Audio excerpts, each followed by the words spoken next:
Hi, I'm Dan Ashley, the evening news anchor for ABC7 News in San Francisco. And I hope you and your loved ones are staying safe, healthy, and comfortable during these very challenging times. I am also a proud board member of the Commonwealth Club, one of our most important Bay Area institutions. The club has been hosting wonderful events with exciting speakers and topics in the Bay Area for over a century. In times of crisis, good information and strong connections in our community are especially important. And during the current COVID-19 crisis, the club has really stepped up. Since March 6th, the club has brought you over 150 live-streamed events with speakers and panelists, including past governors, secretaries of state, and many, many more. Every program includes a live chat, so you and viewers all over the Bay Area and beyond have been able to ask these experts the questions that are on your minds. Every program has been neutral and unbiased in true Commonwealth Club style to get to the bottom of the issues that are so drastically affecting our lives. The club has done all this public service despite being profoundly affected by the crisis. The inability to hold events for the past 2 months has forced the club to cut its budget and staffing by 50%. The remaining staff are working from home to bring the community these valuable and informative live-streamed programs. The club needs your support to continue its shelter-at-home programming. Please make a tax-deductible donation to the club now by texting the word DONATE to 329-4231. That is, donate to 329-4231, or visit the Commonwealth Club website, commonwealthclub.org.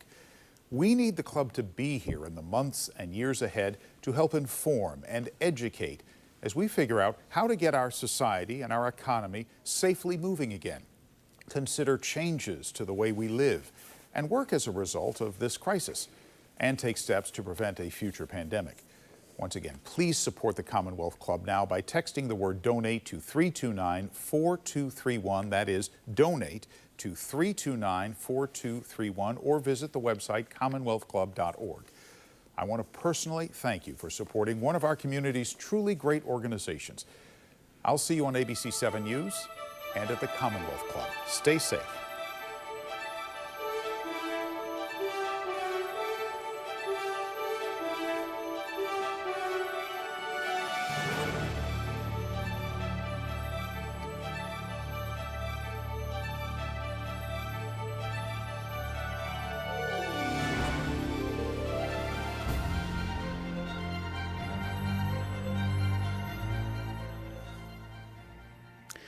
Welcome to the Michelle Meow Show, coming to you from the Commonwealth Club of California.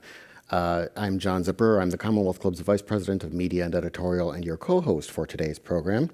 This is just the latest in more than 175 online programs the club has put on, most of them free, since the pandemic hit. You can find all of our upcoming and our past programs in audio and video if you go to commonwealthclub.org. You can also, of course, find out ways that you can help support the production of our programs. Now, if you are watching us on YouTube, there is a chat box right there next to the video screen or right below it. Feel free to type in some questions for our guest today, and we will work those into our discussion. And if you are planning on ever coming to San Francisco in the future when we are open up again and the world is actually meeting face-to-face, please stop in and enjoy a program live in person. We look forward to seeing you when this is all over. So now I'd like to introduce Michelle Meow, the the producer and host of the Michelle Meow Show and a member of the Commonwealth Club's Board of Governors. Michelle, good to see you again. Awesome. Thank you so much, John. And yes, I am a co-host. I'm your co-host. You're my co-host. It's your name on the show, though. So. I got to add the Michelle Meow Show with John Zipper. Then it'll make sense. Thank you so much for joining us. The first executive order, I think it was probably one of the first 3 executive orders that the president signed when he took office back in 2017, was Executive Order 13767, or the Border Security Immigration Enforcement Improvements Order. What was that order? That order was a plan to build a wall along Mexico and the United States, a 450-mile-long wall that the president had made a promise during his campaign to do. And so as of July of this year, half of that wall has been built, and there is a goal to finish that wall by the end of his first term. Well, I bring that up because while that was the first of many executive orders that the president has signed, it would be the first of many immigration-involved orders and policy changes that the president and his administration continue to make. Immigration continues to be a hot-button issue till this day, even during a pandemic. And so we'll discuss those policy changes. Very excited to introduce to you our guest today. Since 2007, she has given a whole lot of her time to the community. She's dedicated her time to volunteer at several local nonprofit organizations such as the American Bar Association Immigration Justice Project, the San Diego Volunteer Lawyers Program, Legal Aid Society of San Diego, Alliance San Diego, Veterans Pro Bono Program, and all with the goal of helping the unmet needs of the underserved community in the local San Diego area. She's got her own local practice there, and also one of the first Thai-born lawyers to be nominated and selected to receive a couple awards, the Judge Judith Keep Award and the Outstanding Community Service Award, which are very prestigious and rarely presented. Now, I came across her social media videos on Facebook and YouTube, which has garnered an impressive 20 to 30,000 views per videos as she informs and educates the immigrant community about immigration policies here in the United States. And so let's welcome Tammy Sumonta here on the Michelle Meow Show. Tammy, thank you so much for joining us. Thank you for inviting. Hello, sawadee ka. Sawadee ka, that's right, yes. So before we get into all the changes and the hard conversations, let's get to know you a little bit better. You know, how did San Diego become home, and why law? Why immigration? So my background is, of course, in law. You know, I graduated with a bachelor degree of law from Thammasat University, one of the oldest law school in Thailand. And after I worked in Thailand for a couple of years, I came here to continue my study. And San Diego happens to be the city that, you know, I was living in Thailand, and based on the news and the information that available very little back then in 1999, it still shows that San Diego is still the best weather in America. So we chose that because, you know, I came from the capital city, Bangkok. So we have the most polluted city. We are the most polluted city in the world, one of them. And so I chose San Diego. Little do I know that San Diego actually is next to, not far from the border, from Mexico. And my main focus has always been in law. I wanted to, when I first studied law, I did not know much about immigration. And through the years of my life here in the US, I first came here as a student. As a law student, I went through all the process of the hiring and firing and rehiring and refiring. I went through the year 2001, the 9/11, year 2008, where the recession happened. So from my experience, I knew how important it is for at least one particular Thai people like me, how important it is for immigration law. So I wanted to, and of course, during my volunteership, I also learned how important it is to have proper paper authorization to be able to open so many doors for you, including the job and the benefits that you can actually live your life and establish your life in the U.S. So we're going to get into, obviously, some specific immigration issues, but just before we do, what's it like and how are you performing your job now in this time of, you know, sheltering at home? Are you going into court, or how are sessions being held? How are you communicating with judges? And how also a part of that is, how are your clients dealing with this? You know, is their stress level higher just because of everything that's going on? Yeah, it has been a challenge. You know, since I would say since the 13th of March, we just gone completely telework. I told all my staff to you work from home now because of the pandemic. I do not want to risk anyone's life or health. Our office is in the high-rise building in the heart of downtown San Diego, so we have like 20, 30 floor of in the building. So I don't want to risk anyone's health on that. So we had gone telework since March, and for court, for cases in court, we will discuss more about that. I already prepared to talk about that. Right now, court, some of them, most of them, I should say, they're already fully open. Some of them open in some area, but we'll discuss more about that. It's a little bit challenged in operating, but after a few months, we already get used to it. All right, let's get to it. Let's start with DACA, Deferred Action for Childhood Arrivals, and this basically is a program for individuals who are brought to the country at a very young age. And so, good news, in June, the Supreme Court had ruled that the president could not terminate DACA, impacting a lot of people, a lot of individuals. And so, let's talk about DACA, where we're at now. Since the president cannot terminate the program, are we in the clear? What is the status of the program? So DACA, I think a lot of people already know what it is. DACA basically is just the Deferred Action of Childhood Arrival. So that is the full name of it. It's a mouthful, so people say just DACA. DACA basically just another name that they call it is just Dreamers.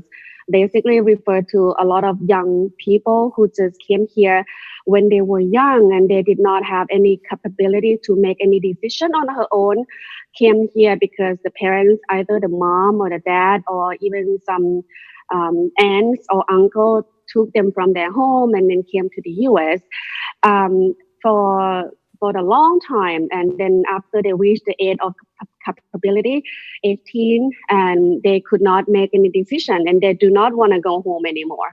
Home is here. That according to them, home is the US where they grew up. Some of them, they came here since they were 2 or 3 years old. So this is all that they know.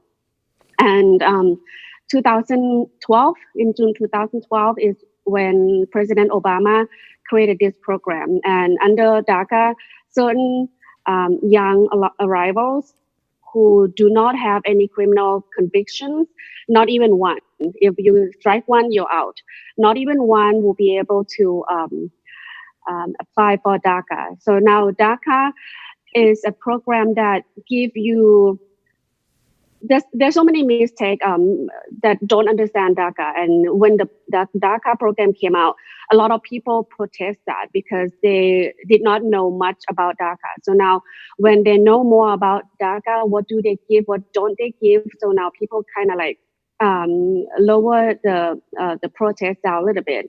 So DACA give them opportunity to work legally. So they basically give them authorization or work card, the work permit, so they can work. And the duration of DACA is every 2 years. So that means every 2 years you gotta have to be rechecked. Just make sure that you're not going to be getting yourself in trouble. Every 2 years it will expire. You have to apply for a new DACA protection and a new work permit. Now, the fight that just happened, it was because there's so many people that don't, as we know, that they are pro-immigrant and anti-immigrant. So there are always two sides of the story. And for the lawsuit that happens, it just happened that the last one, the most recent one that happened, the Supreme Court said that, well, now you should, USCIS, Department of Homeland Security, you need to accept DACA applicant. And a few days after Supreme Court decision came out, USCIS announced on their website saying that, well, the court order, we're not going to comply with that. So right now, at the current state of play that we have is that the new initial DACA applications will not be accepted. It will be rejected by Department of State. They also reduced the 2 years, reduce it to 1 year. So, and another important thing is that they will reject the application for advanced parole, meaning that they do not let you go out and come back unless you really have emergency situations. Wow. Wow. Go ahead, John. Well, so by reducing it from 2 years to 1 year, it would seem to me a government that is trying so hard to, downsize and streamline things, they've doubled the amount of work, obviously, that they're going to have to do in paperwork and recording and all that kind of stuff. Did they give an explanation for why that decision was made, or was it just an added hurdle to make it more difficult to deter people? I wish that they would give explanation on every single action that they do, but no, in this situation, no, they did not. And actually, I think by reducing it to 1 year, well, actually, with the furlough, with the delay in working, actually the delay will the reducing of the time will pile up more work on them, in my opinion, because they already back up on their work. Most of the applications right now is 8 months, 10 months, 12 months. So that's already a year. And now reducing it to a year, meaning that the DACA applicant could and might go into no paperwork, no protection for almost a year, waiting for their decision. So now that point is still unclear on what are they going to do. What are they going to do? Are you going to send out a receipt notice and saying that your protection is extended? There's no clear statement on that at this point. I would think a big worry would be if I've filed this thing and I'm waiting, but my previous work authorization has expired. Does I assume I cannot work then until I get the new one. If I do, does that then become the criminal act that then the government can use to get rid of me? So this question is a great question. It actually ties up to one of the topics that we are going to talk about, as far as I understand. And most of the employer, especially the big one, the tech company and the big employers, they participated in what is called an I-9 program. And an I-9 program, everyone who register on that, the employer, they need to re-verify. They need to verify the immigration status and the authorization to work, eligibility to work of the employee. So it affects a lot on employer who register in the I-9 program, an employee who works with the I-9 registered employer, or even with the employer who did not register in the I-9 program, but they do have policy on re-verify the status, immigration status, and capability to work of the employee. And we just had a lawsuit, and I think we will discuss this in a little bit later.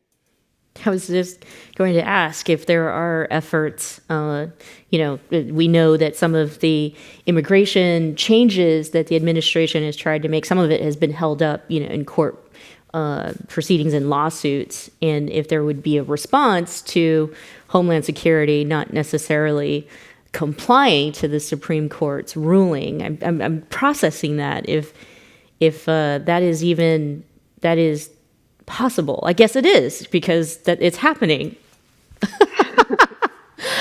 If you're joining us live and you have a question for Tammy, please send them in and we'll try to get them to Tammy.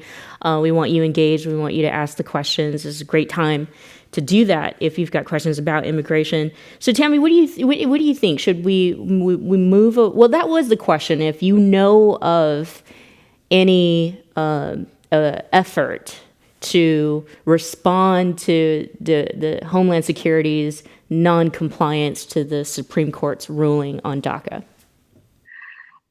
This is very interesting, and a lot of attorneys are very upset about the response that.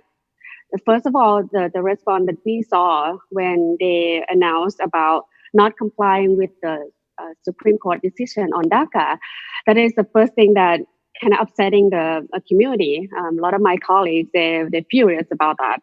And obviously that is not complying with the APA law, the Administrative Procedure Act, that specifically saying that you need to comply with that. But obviously that's not what's happening in USAID world, and this is how they are going to conduct what their business, the procedure that they announced it.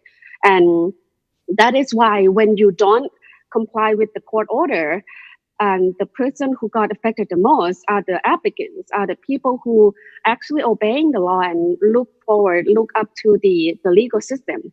They look up to this system to make it work because we play by the rule. We comply with everything. But then now this happened. It's such a nightmare to everyone. Well, where do you want to go after this? Because I know we brought up a couple questions that kind of are leading up to the different topics that we were going to discuss. Do you want to go with the president's temporary suspensions of work visas, or do you want to? Because the other side of even DACA, what I'm thinking is this annual renewal. What happens if you're caught in the system? Are they enforcing, deportation proceedings or ICE enforcement during, COVID-19? Those are a couple questions that we were going to talk about. So what do you think? Where should we go next? Well, why don't we talk about public charge? Because Got it. Even though you might be very well eligible to apply for DACA, and someday in the future, if you want to adjust your status, you still have another hurdle, which is a public charge. And, under this realm, there's still good things and bad things that happen in here. So the public charge, let's start by talking about the history. Public charge, before 2019, that this idea was introduced. The concept of public charge is in a guideline. It's not really a rule, it's in a guideline. Since 1999. So you can see how old the guideline is. It was to say, officer, this is your guideline. When you have an application for green card, that is the adjustment of status. This is your guideline. This is what you need to do. And the guideline carried out in the form of the I-864, one of the applications that they need to fill out and say that this is how much money I made last year under that I report to the IRS. This is how much I make, and I make enough to sponsor another person. So let's say I make enough to sponsor my wife. I say I made enough to sponsor my husband, my mom, my dad, my daughter. And because I made enough money, this person is not going to depend on public benefits. They are not going to apply for any public benefit that is federally funded. So that is the old rule in 1999. Now, since 1999, people immigrating into the U.S. and there's so many immigrants who applying for public benefits, and they're starting to see the highly increase of that. So the government was thinking, well, we probably need to do something about that. That's why they have this concept, this new rule came out. And the new public charge rule that came out, it was back in 2018, October 2018, that the government trying to say, well, just to let you know, by the way, we are going to have this public charge came out next year, which is 2019. So in 2019, in August, they made a statement officially saying that, well, we are going to implement the public charge rule in October. However, before it happened, during that time, everyone was so worried because there's so many people in this country that depend on so many benefits. For example, Section 8, for example, Medicare, Medi-Cal, or for disabled people, they depend on so many things. So food stamp is one of the highly ranked benefits that a lot of people depend on. So there are so many concerns about that. And that is what the media call the wealth test. But we would like to call it a public charge. And in October 2019, before the implementation of this, actually the court made a decision to put a temporary injunction to the enforcement of this rule. So basically the court saying that this is a very important matter. We need to thoroughly discuss this and consider this matter. Let's put a pause on that. Don't implement, don't enforce it yet. let me decide on this. So they put a pause on that. That give another 3 months until January of 2020. That is when the court came out and say, the decision came out and say that, okay, we give you a green light. You can go ahead and enforce the public charge rule. So after that came out, we have the new form that a lot of people already fill out. This is the I-944. This is the public charge application, basically just to tell them what I have been applying, what I have been using, or what I applied, or even I never used it in the past. They basically want to get past information about your public charge, your public benefit receiving. However, that happened in January, right? And then everyone needs to comply with that until COVID came in 2020 of March. So when March came and COVID came with that, the Department of Human Services announced first before the president announced that, well, there's a health concern at large, and we announced the emergency for healthy concern. But a few weeks later after that, in March as well, on the 16th, is when the president say, well, this is a national emergency. We have COVID now. Now, because of COVID and the spread, it's just, everyone knows about this, the spread is just immensely happened. So there's so many concerns that immigrants who got infected or be exposed to the person who already got infected, they were unsure if they got infected. They don't know, and they don't want to go to get tested because they're so afraid of being arrested or being seen as accepting public benefit. So they held themselves, and by doing that, if they are infected, if they're actually positive, they could spread the virus. So that is why there's so many lawsuits. There is a lawsuit that filed, and there are, if you remember the time that it was first spreading, it was in New York. So that is why the state of New York and the city of New York was one of the few plaintiffs who asked for this injunction, asked for the court to put an injunction on public charge. And after they filed this lawsuit, the court gave out a decision, put an order, a preliminary injunction order not to enforce the public charge because of the concerns about infection of COVID. They want people who are unsure if they might get COVID. They want them to get tested, or even if you already got COVID, they want them to get treated to make sure that your life is more important than your concern about being seen as receiving public benefits. And the court decision came out in July of 2020, this past few months. After that, a few days later, this is in contrast to DACA. A few days later, USCIS announced on its own website that, okay, it's complying with the court decision, and they are not going to request that the applicant for green card, that they're not requiring to submit the I-944 form, which is the form that give out the information about public benefits that they received. However, we thought that was the end. Yesterday in August 12th, the court has another decision saying that, well, even though that injunction is nationwide, we are making an exception on 3 states, which is New York, Vermont, and Connecticut.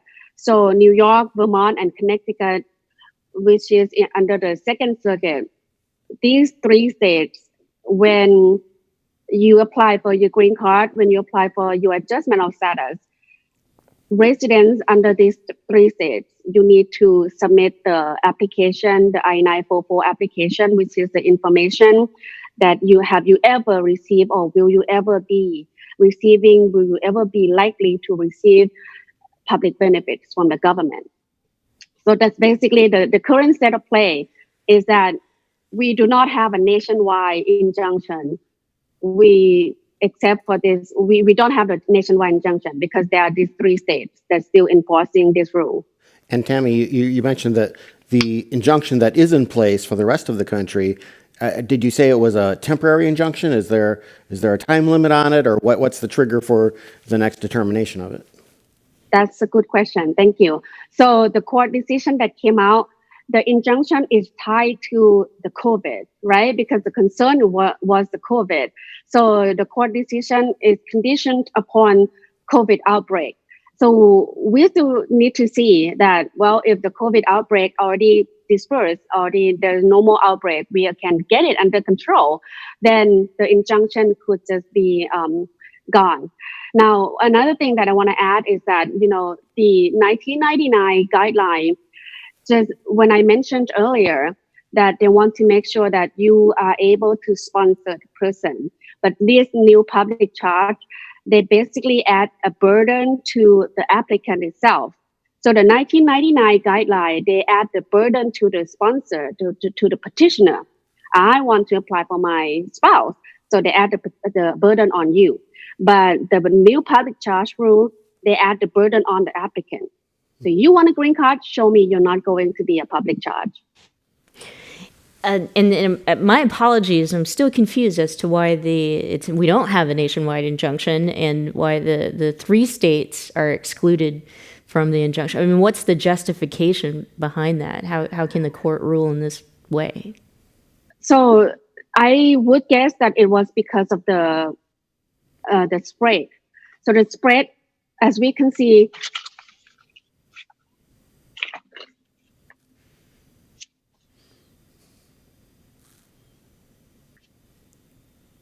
I'm sorry. So the spread, as we can see that in New York, they already got it under control.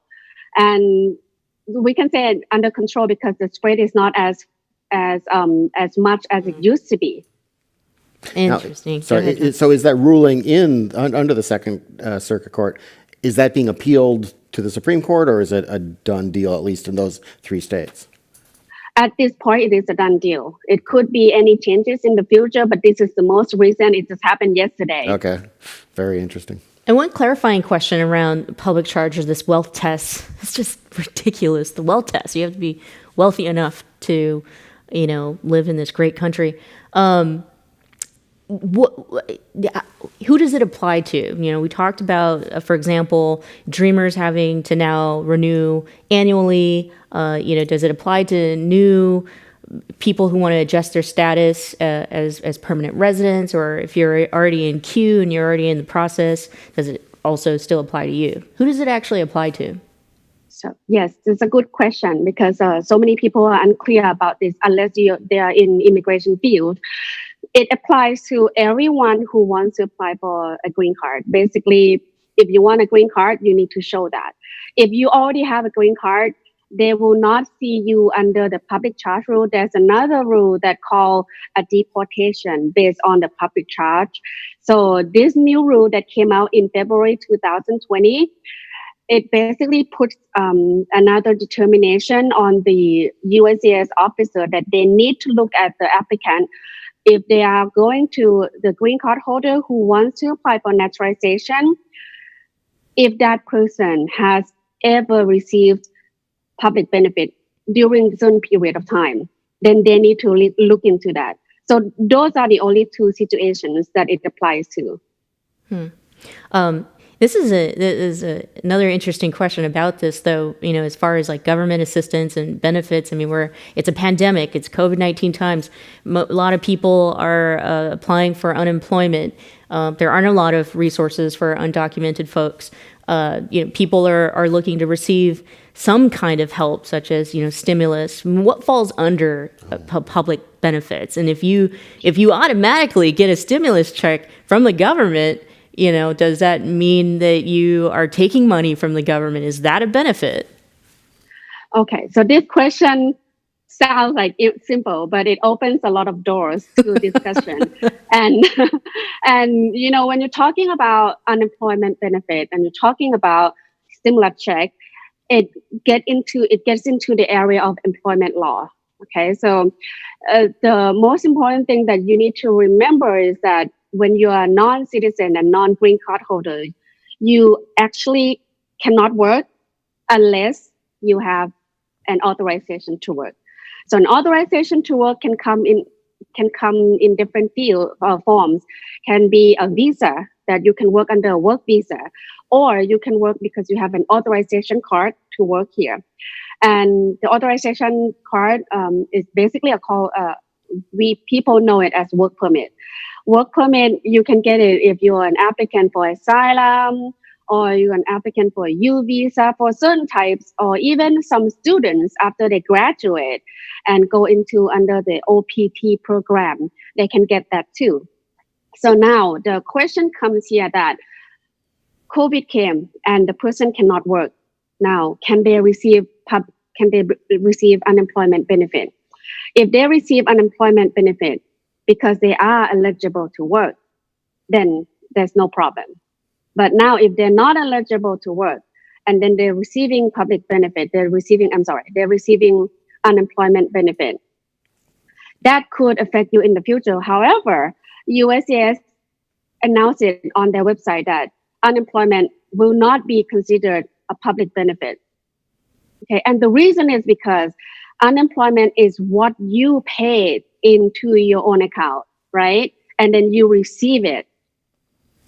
However, if you're not the person who paid into the account and then you apply, then you tap into someone else's money, right? This is why there are immigration lawyers to try to figure all this stuff out. You mentioned that originally there were these guidelines stretching back to 1999 that they've kind of been applying, but I've also heard the words used that have you ever received any public benefits? So which leads me to kind of wondering about retroactive changes in the future where they might reinterpret whether it's unemployment or something else. Have they done that kind of thing over the past, what would it be, 21 years? Or have they basically stayed in an agreement on the category of what is and is not considered a public assistance? A good question. So the 1999 guideline, the name is the guideline. So it's not a set rule. The guideline gives a very broad discretionary decision that USCIS officer or adjudicating officer who reviewing your application, they can make a determination on the certain facts of the applicant in front of them. So that is one thing that even though it's a guideline and they can make a decision if they see fit, in the decision, in the fact that certain fact that they have. As like I explained earlier, the 1999 puts a burden on the applicant, on the petitioner. Mm-hmm. I want to apply for them. So they put a petition on you. Well, you want to bring them in, show me, right? So now, because of the new rule, now they put the burden on the other person. You want to come in, show me. Mm-hmm. Well, we have a few more topics to cover, and I can't believe we're already halfway through the program. If you're just joining us live, you want to ask Tammy a question about immigration, please do, and we'll try to get them to her, although we have a lot of our own questions too. I think that's a good segue, to talk about the fact that USCIS is facing a $1.2 billion deficit, and if Congress doesn't act, they're looking to furlough up to 13,000 workers out of, maybe 20,000 or so, which would really leave very little people to now have to handle these new policy changes. It seems like, extra increased workload steps for adjudicators and immigration officers. Let's talk about that. I mean, what will be the impact? It seems it would be drastic if 13,000 people are furloughed who handled, immigration cases in the United States. So by getting into that, you need to understand that USCIS is an agency that is self-generated income, meaning that they would normally receive their own revenue. They have their own revenue from applications. So now it depends if the applications, there's a lot of applications, then they would make a lot of money, right? And now during COVID, of course, economy is bad. People save money. They obviously decreasing in the application fees that they receive, and that's why it impacts on their revenue. And from the announcement that they made, they would be if they don't receive the 1.2 billion funding from the federal government to help them, they would be following 13,400 people. And the 13,400 people here, the positions that they have is all across the country. So every single office will be affected. Now, back in July of 2020, this last month, we had the Immigration Association Lawyer in America, or AILA. We have a conference, and at the conference, USCIS already admitted that they are already delayed in doing everything, delayed in sending out receipt notice, delayed in sending out cards and work permit, like I said, or a green card. They are delaying doing everything. Now, if they are following a lot of people, imagine how much more delay we would get in everything. And that is why it ties to when we talk about 1 year, reducing it to 1 year. Now it's going to be all impacting all across the board. So I can imagine this. And since we're on this topic, I want to talk about the most recent news that just came out on August the 3rd, that the court had made a decision on this, made an injunction to USCIS that USCIS need to produce the work permit card and the green card to those who already received an approval notice but had not received the physical card itself. So usually USCIS would contract with a third-party company, that this third-party company would produce the card. USCIS will make a review the case, will make an adjudication. They'll say, well, I approve this case, send it to the third company. It looks like we might have lost. Are you back? We're having some. Can you? Here we go. Tammy, You're we back. lost you for a Welcome back. moment, but please continue. Right. Oh, okay. So the third-party company, after they receive the notice on the notification from USCIS, they will make a card according to the information that they received. And usually that happens within 48 hours. Mm. Now in June, because of the budget shortfall, they do not renew the contract with this third company. And they said, well, it's okay. I'm just going to do it myself. So now you can imagine they already delayed. They already have a lot of work. And now they are very behind in producing the card. So there is a lawsuit that filed by this lady. She is an Indian national who came in here under an H-1B visa, which is a work visa. And later she married her husband, who also had a work visa. So she changed her status into the dependent of that person, which is an H-4. And under an H-4 category, she is eligible to apply for a work permit. And that's what she did. Her lawyer did that for her, helped her until this most recent one that she did not receive her card, her work permit card. And it has been more than 100 days that she has been waiting. So in her case, which is the same thing that we discussed before, that in her case, she could not provide proof to her employer that she is eligible to work, she has authorization to work. So her employer said that, well, if you cannot show me your proof that you are authorized to work, I'm going to terminate you. So you can see how much this impact not just one person, but it impacts the whole community, the nation, the economy of the nation too. So she cannot work. She would not be able to work without the card, right? So after the lawyer tried everything, contact USCIS several times, contact the congressman office to ask them for help. They intervened and they still did not get anything moving forward. USCIS still said, well, we are unable to expedite your production of your card.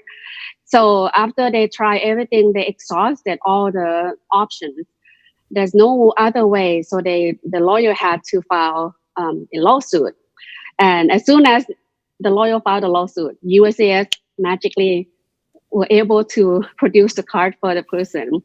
And she received the card, well, she's happy, and then USCIS trying to say that, well, we asked court to dismiss the case because the case is already moot.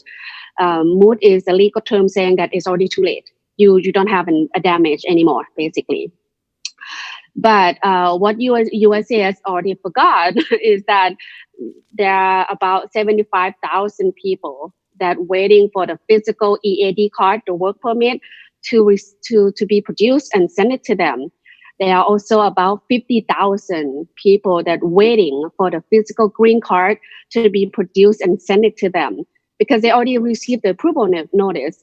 USCIS already adjudicated the case, already told them, we are okay with your application. You are approved. Your application is approved. They already told them. Now, please wait for the card. And then they've been waiting, never receive anything. So that is why this is a class action. So the court had made a decision saying that, well, within 7 days from the 3rd of August, now USCIS, you have to produce the card, basically, do what you're supposed to do within 48 hours, supposed to do as if you still had that company. So produce the card, send it to the applicant who already received the approval notice. Wow. So that is the most current state of play. That sounds like on this a one. crisis. Well, it's interesting what you mentioned, Tammy, that USCIS is supposed to be a self-funding agency, but now they'll be on public support. Well, on a serious level, though, it was, as you touched on also, the switch over from a 2-year DACA work authorization to a 1 year. So the applicant then, I assume, is paying twice as much in application fees because they're doing it twice as often. Is that correct? Oh, that's interesting point of view. Yes, instead of 2 years, now you're getting 1 year and then with the same fee. Now, we do have a fee increase as well that it will take effect on the 2nd of October this year. And DACA, I believe DACA we have a very minimal increase. But one thing that I want to add about the delaying in working of USCIS is that the delay is everything across the board on all applications. So application for green card, application for naturalization, which is very important. So you can see that the impact on this one, it impacts on the economy side because people cannot work. It impacts on the living expense, the everyday living matter of the people because they cannot work. They could lose their job. And also impact on the national side as far as becoming a U.S. citizen. Because now they delay on reviewing all the application, including naturalization. So instead of having basically 5,000 more people to be able to vote, now they cannot vote because they could not pass the application process, could not move forward. Another form of voter suppression, my opinion, not Tammy's. Again, like I said, or I kind of mentioned under my breath earlier, but this sounds like a crisis. And actually, public health directors and officials, when we start adding it up between public charge or the wealth tests and DACA and all these changes that you're talking about, the very big worry, we're already experiencing a pandemic, is a public health crisis. That leads us, to the next discussion I want to make sure that we have time for, which is during COVID-19 times, the president had mentioned that he would suspend immigrants who coming over with work visas such as H-1B, J visa, L visa, and that was to protect the American economy, since over 20 million people have applied for unemployment here in the country, and kind of keep jobs for Americans or people who are living in America to Americans. And I think that was like a 60-day suspension, but it's unclear where we stand today, how people are affected and impacted. You gave a great example of somebody, with a work visa, but let's talk about that temporary suspension. Where are we at today with that? So before we understand where we are now, we have to look in the past. That is one of my main always explanation. You want to understand today, you gotta look in the past. And when we look in the past, we can see that since January of 2020, there are many executive orders, and so many people lose track of that because there's so many that came out since January of 2020. And the first one that came out, it was because of the COVID as well. The first one that came out was in January of 2020.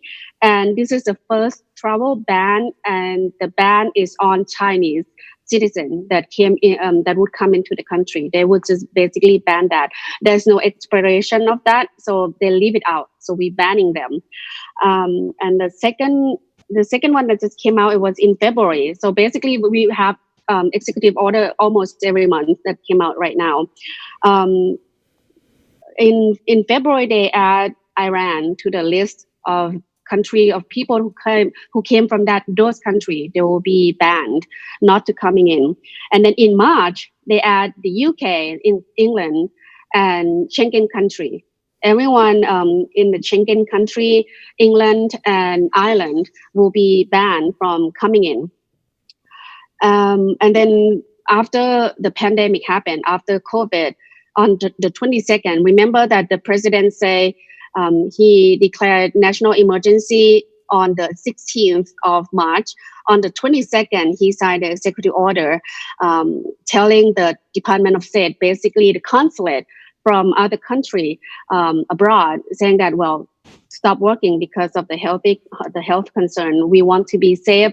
We want you to be safe. The safety of your of the employee and the people who would come into the office. So stop working. So since March of 22nd of March, all the consulate offices, they closed to in-person, to routine service.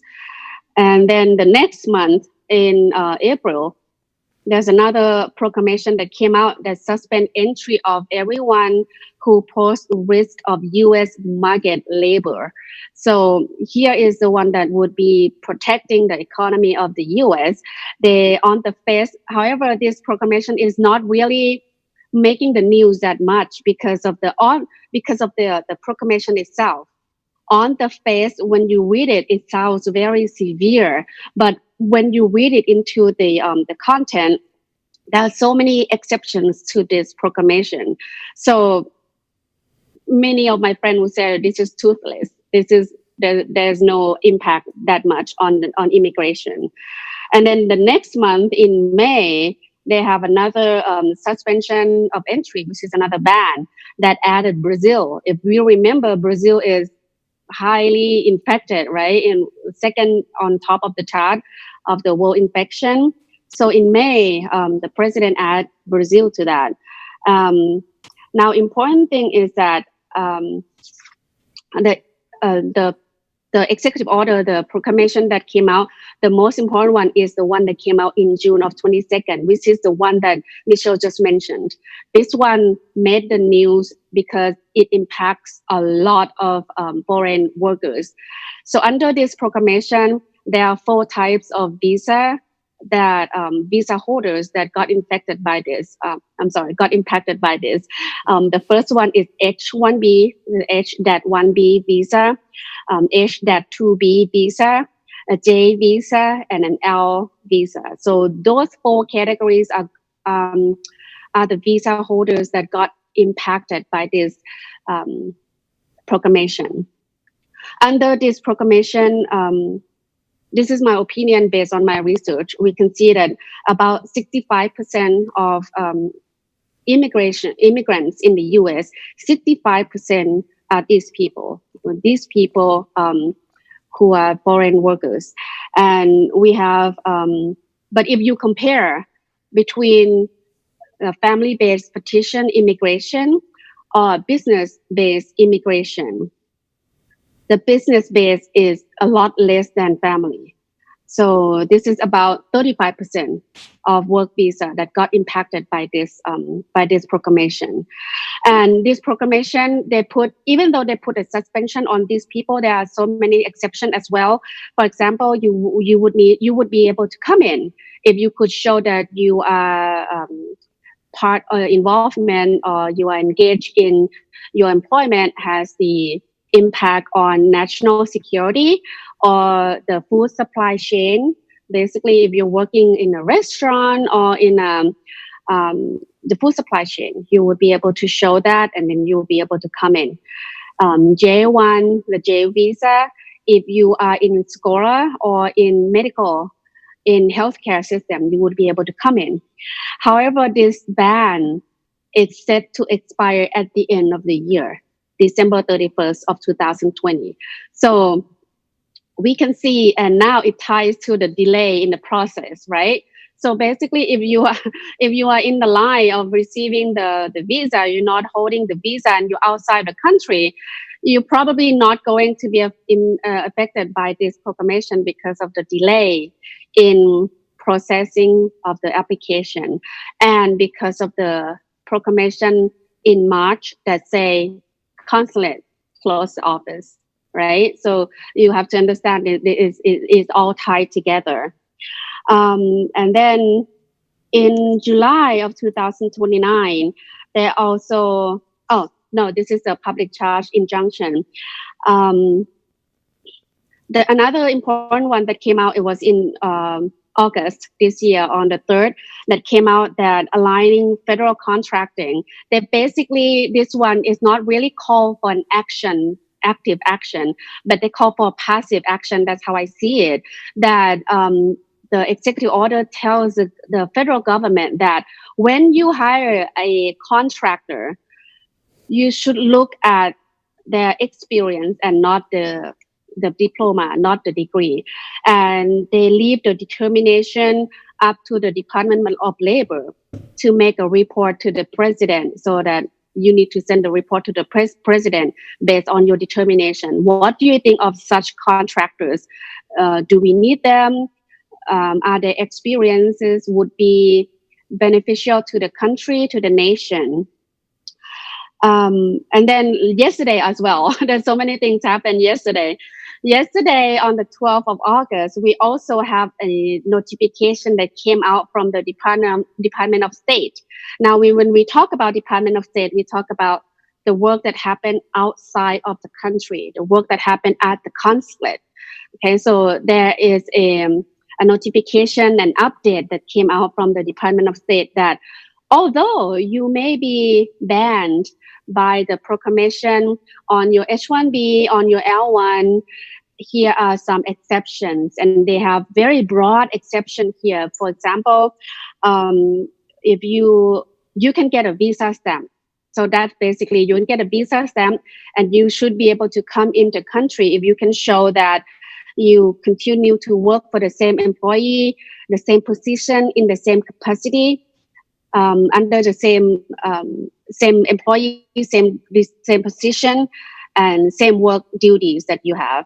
And your work is very critical in the infrastructure sector, and your wage is making you meet the minimum wage, the prevailing wage in the immigration world.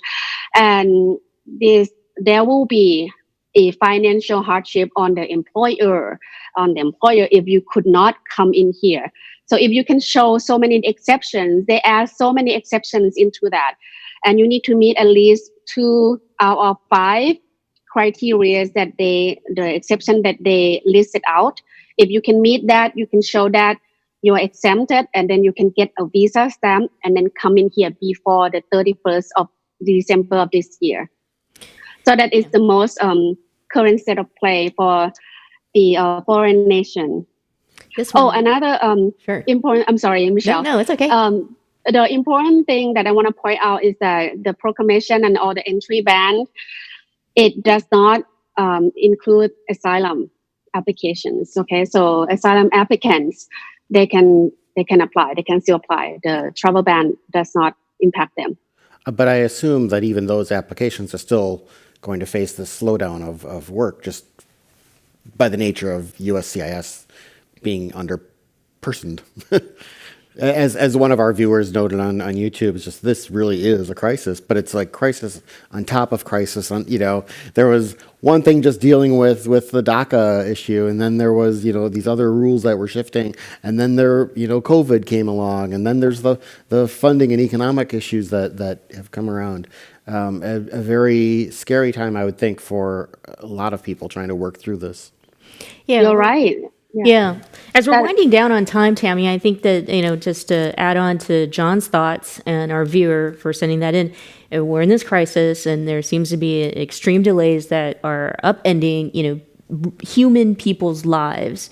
You as the attorney, I can't even imagine what stress level you're at and what workload is for you and kind of what are your thoughts on path forward or what needs to happen. We know what needs to happen. Something needs to happen. People need to be working and applications need to be processed. But it just sounds like we're in this crisis, this stalling, at least until the end of the year. Yes. One thing that I always keep telling my clients is that you need to be on top of the changes, which is very difficult, because of the media. Sometimes the media try to portray something that is not big as big, and something that is not something that is big. They could miss something, and it's very difficult, and it might be not easy for a lay person to stay on top of immigration changes, immigration policy changes, or immigration law changes all the time. But that's what you always do until you are safe as a U.S. citizen. And even though when you are a U.S. citizen, there's still some laws that could impact you, that could affect you if the path that you become a U.S. citizen are not clear. I think the last thought we'd like from you is, and this is, just an article that came across my iPad, and that the president had this thought that perhaps, we could bar U.S. citizens and permanent residents from entering the country if they are thought to have COVID-19 or actually have COVID-19. And to me, I kind of just read it and was like, it's probably another tweet or maybe just a thought. However, John did give me some facts and information in our U.S. history that it is possible. Your thoughts?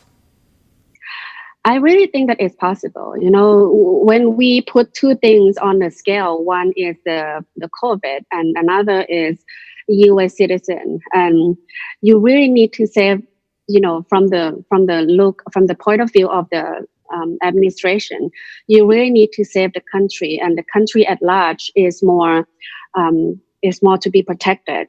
So, but I think it is not going to be a blunt. You cannot come out. You cannot come in. It's not going to be a blunt like that, but it will be some criteria and some exception to that. So to me, I think what should happen is that they can maybe have a state quarantine that is strictly enforced, and a certain area that these designated that you need to be quarantined in this area, which is very difficult. How people they like to be free and they like to make their own decision. So it's going to be difficult to implement, but it could happen.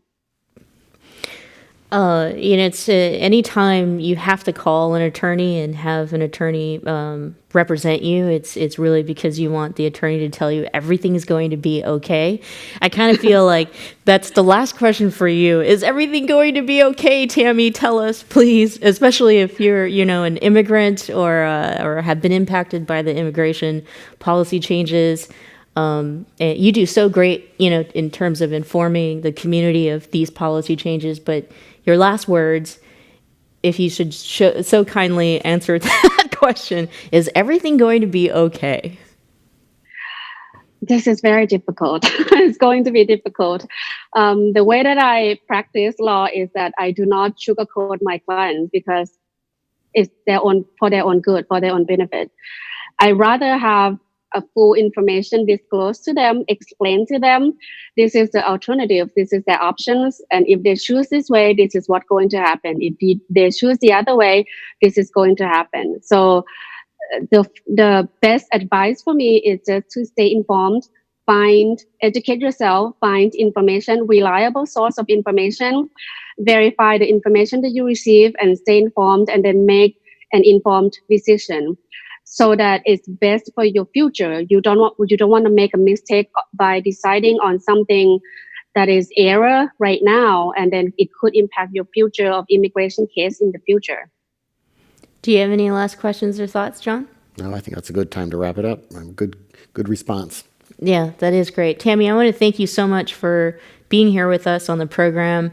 I did have one last thing, though. I mean, I hope you're taking care of yourself. We need you. We need you to stick around. What do you do to rest and to have fun and What do I do to rest? Well, I like gardening. The people who are my friends on Facebook will see I like cooking. I like gardening. Especially during this COVID, I don't get to go out that much because, my concern, I don't want to be exposed. I know how important it is to stay well and stay healthy. I need to be healthy so I can help other people. If I'm collapsing, then there will be a lot of people that got affected by this. So I like to garden. I like to see flowers, and I like to see the fruits in my garden of my work. do you watch Thai shows at all? I used to. I don't have time to do that anymore. What is good now? I was going to say that might add more stress to you, but maybe not. I don't know. I just finished a good one with Thai vampires, but that's for another show. Tammy, thank you so much for joining us here on the program and all the work that you do. And I'm sure of it. Your clients and the Thai community and the immigrant community absolutely appreciate your work as well. Thank you for the opportunity. Thank you. If you'd like to be in contact with Tammy or have a question for her about immigration, you can do so by looking her up, Tammy Sumonta. And we'll also, if you look through the program, you'll see on social media, she is incredibly active and has videos all the time when these changes happen. And thank you so much for joining us here for this very important program. We have more coming up. As John mentioned, there have been over 175 programs here that the Commonwealth Club has produced since COVID-19 has put us to this shelter in place or limitations in being face-to-face. We have an incredible program happening next week touching on mental health and youth. The kids are going back to school and coming out of being shelter in place for so long. So there's lots to talk about as we hope to create safe spaces for all of our community members. And so, John, you have the last word to end the program. Well, I'll add a quick plug there, and we've got a big program on Tuesday with Dr. Anthony Fauci. Oh, so, yes. How can I forget? You can find info on that, of course, at commonwealthclub.org. You can find all of future Michelle Meow shows at the club, as well as past ones at commonwealthclub.org/MMS. Thank you very much, everyone. Stay safe, stay healthy, and we'll see you in the future.